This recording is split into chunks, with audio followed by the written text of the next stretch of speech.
Price God. தேவனுடைய பிள்ளைகளே, சந்தோஷமா இருக்கிறீங்களா? இந்த நாள் உங்களுக்கு ஒரு ஆசீர்வாதமான நாளாய் அமையட்டும். சரி, இன்றைக்கான ஜீவ ஊற்றை நம்ம தியானிக்கலாம். ஆதியாகமத்தின் புஸ்தகம் 8ஆம் அதிகாரம் 1 வசனம். தேவன் நோவாவையும் அவனுடனே பேழையில் இருந்த சகல காட்டு மிருகங்களையும் சகல நாட்டு மிருகங்களையும் நினைத்தருளினார். தேவன் பூமியின் மேல் காற்றை வீச பண்ணினார், அப்பொழுது ஜலம் அமர்ந்தது. இந்த சம்பவத்தை எல்லாரும் வீட்டில் நம்ம படிச்சிருப்போம். ஆனால் இந்த வார்த்தையை படிக்கும்போது அந்த ஒரு குறிப்பிட்ட வார்த்தை என்னை அதிகமாய் தொட்டது. என்ன தெரியுமா?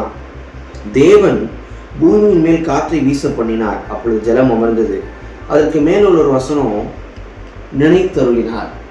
கர்த்தருடைய பிள்ளைகளே, நாம் ஆராதிக்கிற ஆண்டவர் ஒருபோதும் யாரையும் மறக்கிறவர் அல்ல. நாம் ஆராதிக்கிற ஆண்டவர் ஒருபோதும் யாரையும் கைவிடுகிறவர் அல்ல. இந்த நாளில் கர்த்தர் உங்களை பார்த்து ஒரு வாக்குத்தத்தம் கொடுக்கிறாரு. நான் உன் குடும்பத்தை நினைத்து கொண்டிருக்கிறேன். நான் உன்னுடைய நிலையை பார்த்து கொண்டே இருக்கிறேன்.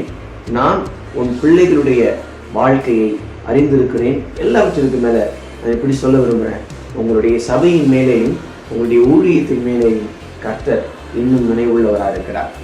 தேவ பிள்ளைகளே, சில நேரங்களில் வாழ்க்கையில் வருகிற பிரச்சனைகள், வாழ்க்கையில் வருகிற போராட்டங்கள், சில நேரத்தில் நம்மை சுற்றி நடக்கக்கூடிய சில அசாதாரணமான சூழ்நிலைகள், என் ஆண்டவர் என் கூட இருக்கிறாரோ இல்லையோ, என்னை மறந்துட்டாரோ, என்னை கைவிட்டுட்டாரோ என்கிற நிலை, என்கிற எண்ணங்கள் நமக்குள்ளே வரத்தான் செய்கிறது.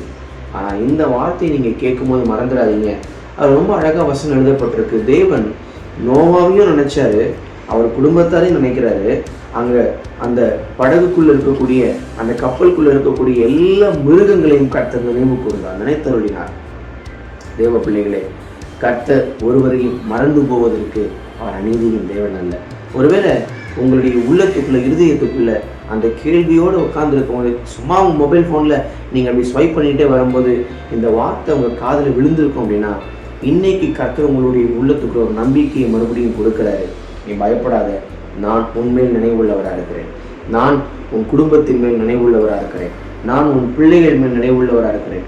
சிலர் உங்கள் ஊழியத்தை குறித்து, சபையை குறித்த கலக்கம் உங்களுக்குள்ள இருக்குது என்பதாக நம்முடைய இதயத்தில் நான் உணர்கிறேன். கடுமையான தேவனுடைய ஊழியர்களே, ஆண்டவர் உங்கள் ஊழியத்தின் மேல் நினைவுள்ளவராக இருக்கிறார். உங்கள் சபையின் மேல் நினைவுள்ளவராக இருக்கிறார். பயப்படாதீங்க. கர்த்தர் உங்களை சுற்றி வீசி கொண்டிருக்கக்கூடிய காற்றையும், உங்களை சுற்றி மோதி கொண்டிருக்கக்கூடிய அலைகளையும் கர்த்தர் அமர பண்ணுவார். ஏன் தெரியுமா? அவர் நம்மேல் நினைவுள்ளவராக இருக்கிறார். இந்த வார்த்தை உங்கள் இருதய பலகையில் எழுதப்படுவதாக. God bless you.